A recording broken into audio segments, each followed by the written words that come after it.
This is George Santos, the Republican congressman from New York's 3rd District. On December 19th, the New York Times published an investigation into Santos's past and concluded that he had fabricated much of his resume and his biography. This includes everything from his educational background and employment history, his charity work, his heritage, and even his religious background. And immediately after the article came out, there were calls from Democrats for Santos to resign. The loudest voices came from Democrat operatives like JoJo from Jers. George Santos told utterly disgusting, despicable, disqualifying lies. And the fact that he is facing zero consequences from the Republican Party tells you everything you need to know about them. So let's take a look at the lies George Santos told while on the campaign trail and after he was elected, and see if they are, in fact, disgusting, despicable, and/or disqualifying. First, let's start with his education. Santos claimed that he attended Horace Mann Prep School in the Bronx. According to the biography on his campaign website, Santos did not graduate from Horace Mann due to financial difficulties for his family. And the first thing to go was the prep school. You can't afford the $2,500 tuition at that point, right? So anyway, I left school 4 months to graduation. However, CNN reached out to Horace Mann, and a spokesperson told them, "We've searched the records, and there is no evidence that George Santos, or any other alias, attended Horace Mann." Okay, so the lie about not being able to graduate from an exclusive private high school due to financial reasons is to show that he faced and eventually overcame adversity or something. And yeah, that's stupid. But ultimately, it has very little to do with his position in Congress. However, at this point, he hasn't even offered where he went to high school or if he even went at all. All we know is that he received his GED at some point. Okay, moving on. Next, Santos claimed on his bio that he attended Baruch College to study for an economics and finance degree. But officials at Baruch College, which Mr. Santos said he graduated from in 2010, could find no record of anyone matching his name and date of birth graduating that year. Furthermore, on the NRCC's website, there was also a claim that George Santos attended not just Baruch, but also New York University. The Times reached out to NYU, and a spokesperson found no attendance records matching his name and birth date.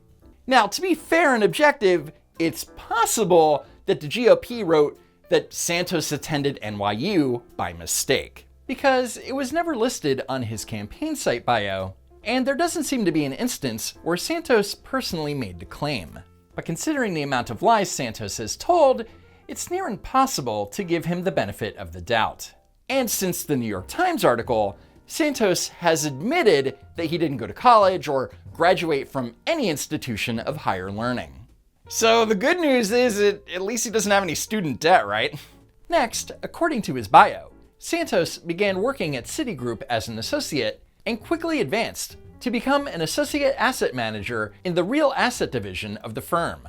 George Anthony was then offered an exciting opportunity with Goldman Sachs, but what he thought would be the pinnacle of his career was not as fulfilling as he had anticipated.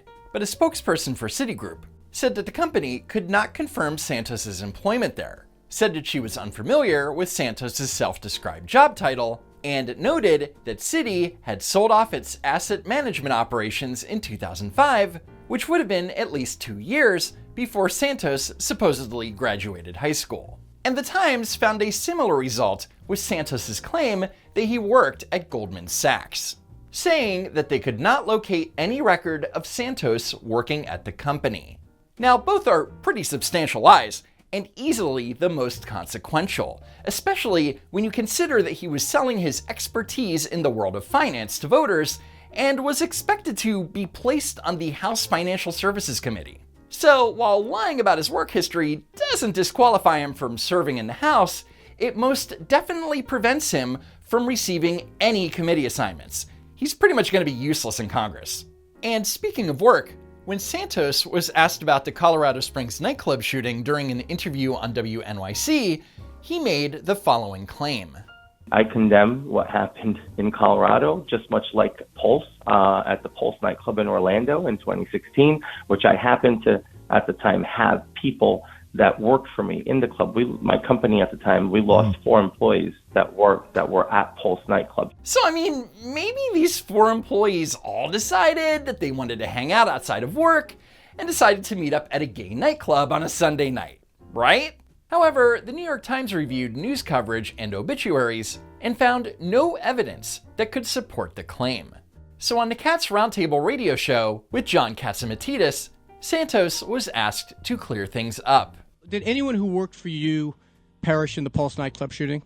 That worked for me directly, no, but we did have people who were being hired to work for the company at the time. So let me get this straight. 4 people all just happened to be new hires at Santos's company, all just happened to be gay, and all completely by coincidence attended the same gay nightclub on the same Sunday night. What are the odds? It's in the billions. It cannot happen. Would not happen. You f***ing Momo, what's the matter with you? When you said on WNYC, people that work for me were impacted by the Pulse nightclub shooting, that wasn't correct. It's not that it wasn't correct. I mean... No, it wasn't correct. In fact, it's completely implausible. And look, let me make it very clear. That, again, a tragedy. Why would I benefit from anything from that tragedy? Oh, I know. It's because you're a pathological liar, George. Next is the claim that Santos founded and ran a nonprofit 501c3 called Friends of Pets United from 2013 to 2018. But again, the Times found little evidence that Friends of Pets United was a tax-exempt organization, and the IRS could locate no record of a registered charity with that name. And what's interesting about this is that back in August 2022, the DCCC, the House Democrats' campaign arm, put out a press release titled "The Case Against George Santos" and wrote, Santos claimed he founded and ran a nonprofit animal rescue operation called Friends of Pets United, but no such organization was found in the IRS's database. And that was pretty much the extent of their Oppo research. The DCCC was more focused on pointing out that Santos went to the infamous Stop the Steal rally, which of course means that George Santos is an insurrectionist who threatens our democracy. And had both Democrats and Republicans done their job before the election, Santos might not have been elected, but who knows. Next, there's the question of George Santos's heritage. In his campaign website bio, he claimed that his mother Fatima de Volder was born in Brazil to Belgian immigrants that fled the devastation of World War II Europe.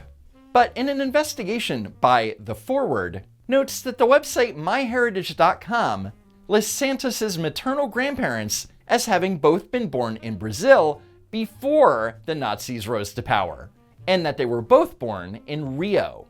And during an interview with New York Newsday, he was asked if he and his family considered themselves to be Jewish. Are y'all still Jewish?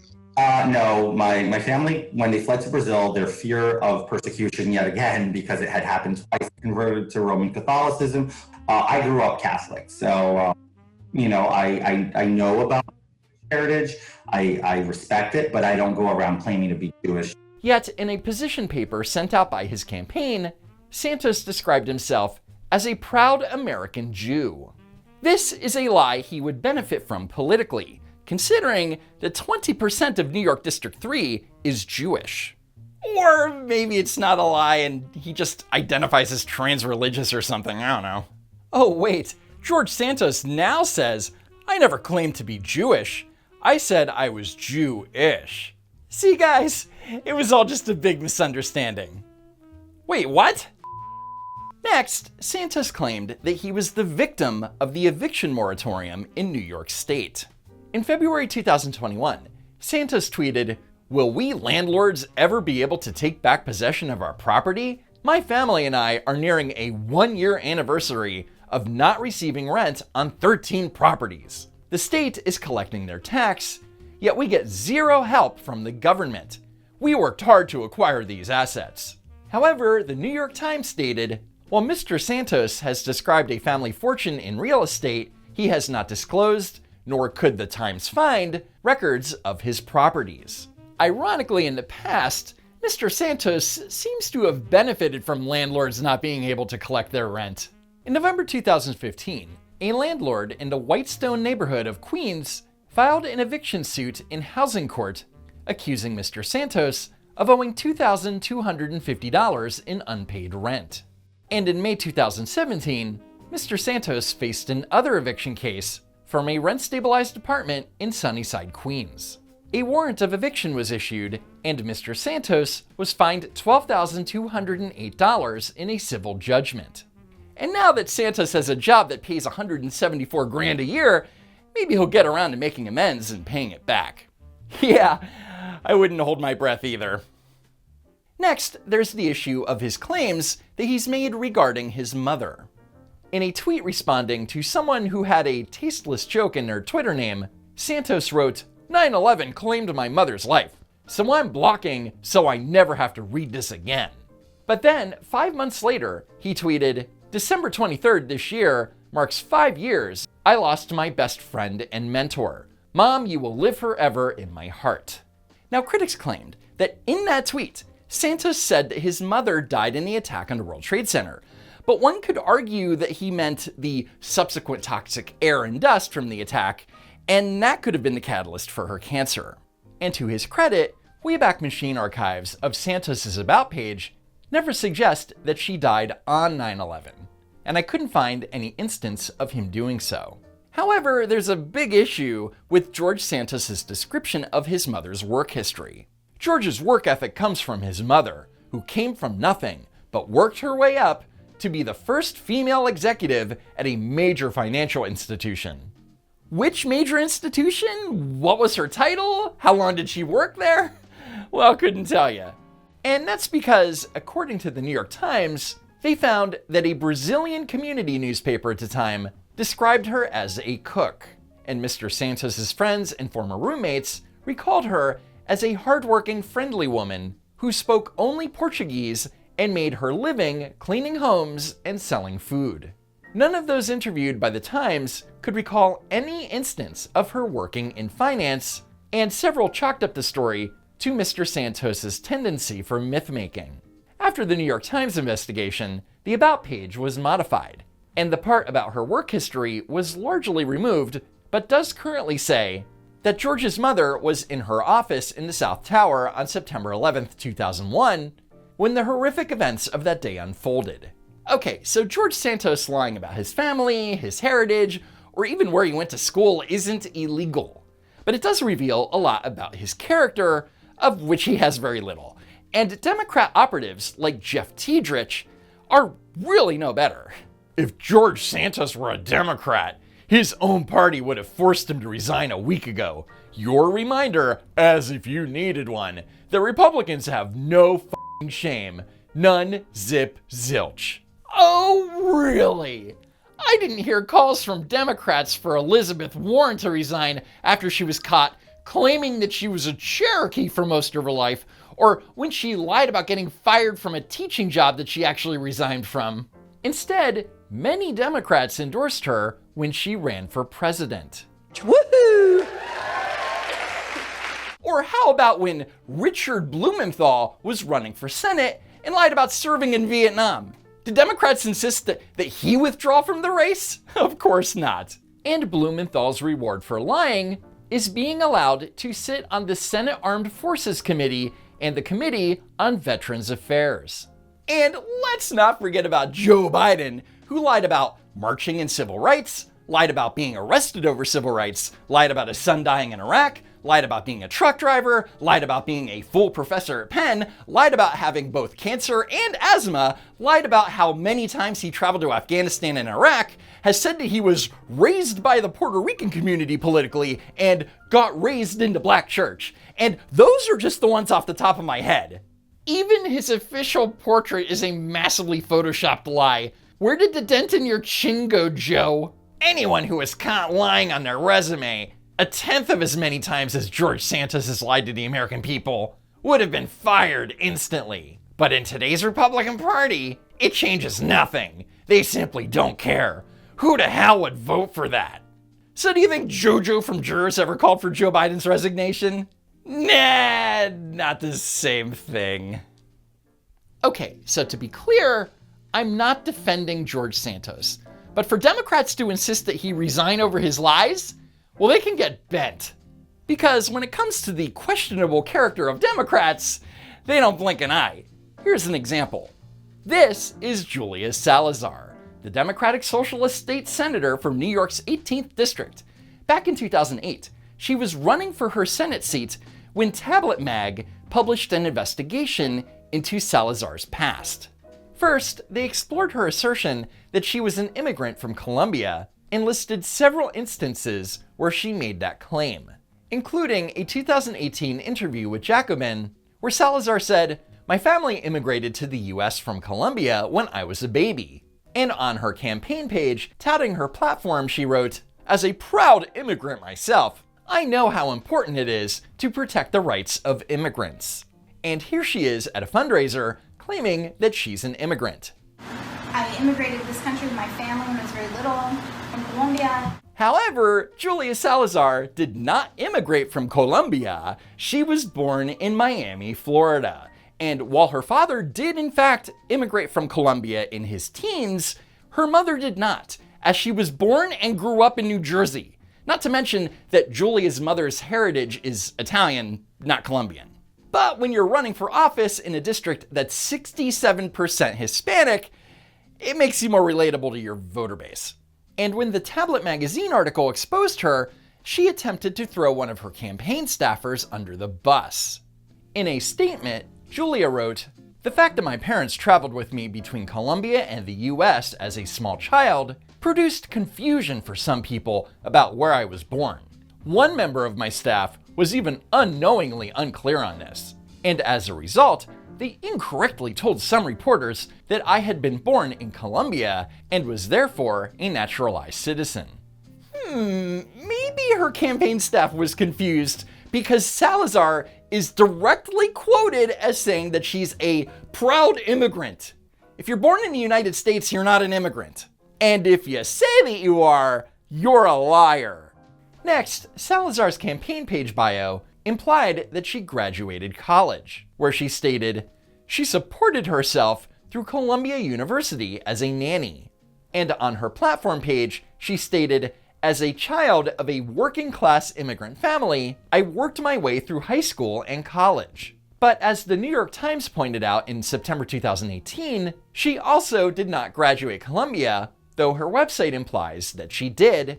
And on her campaign website, Miss Salazar noted that she supported herself through Columbia University as a nanny, though she acknowledged that she did not graduate from the university and does not intend to. Now you might be thinking, Andrew, it's a vague enough statement. You're reading too much into it. She isn't explicitly saying that she graduated.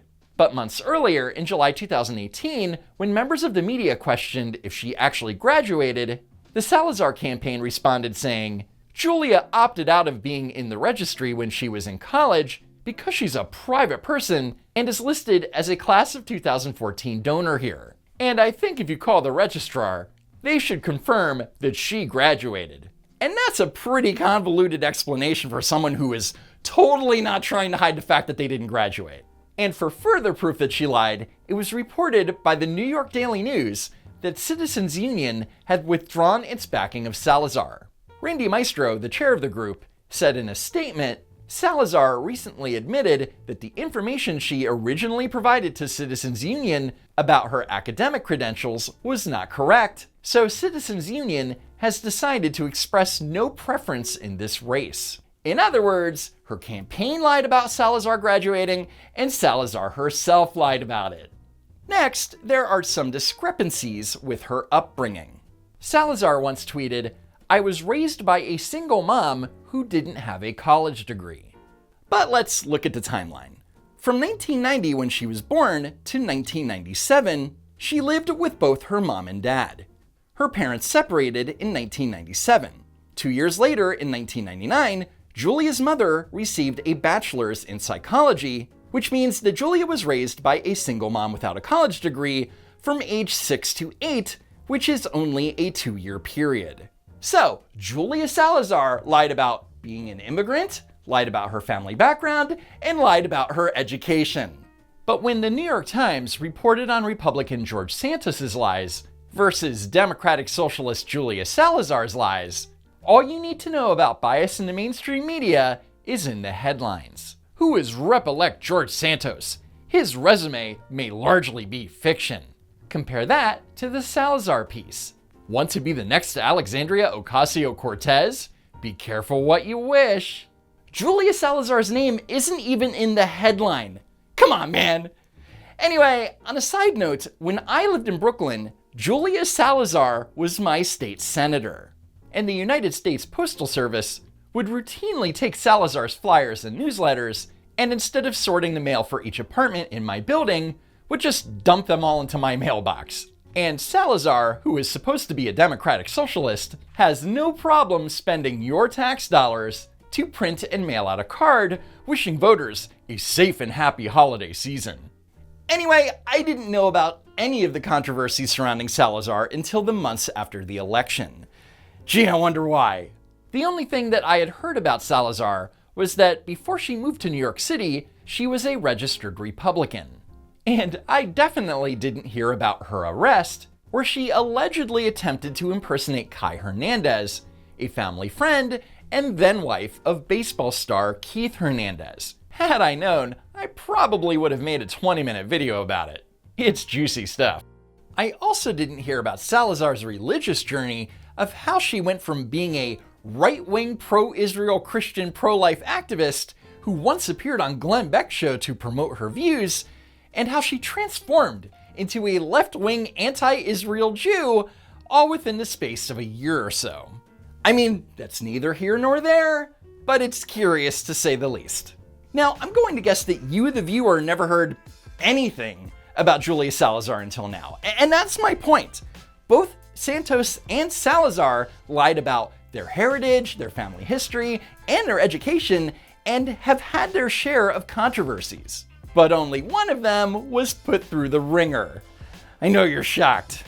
And that's it for now. Follow me on Twitter at Don'tWalkRun. A special thanks to Poofy for her help with the script, and be sure that you're still subscribed to the channel. As always, I hope to see you next time. If there is a next time.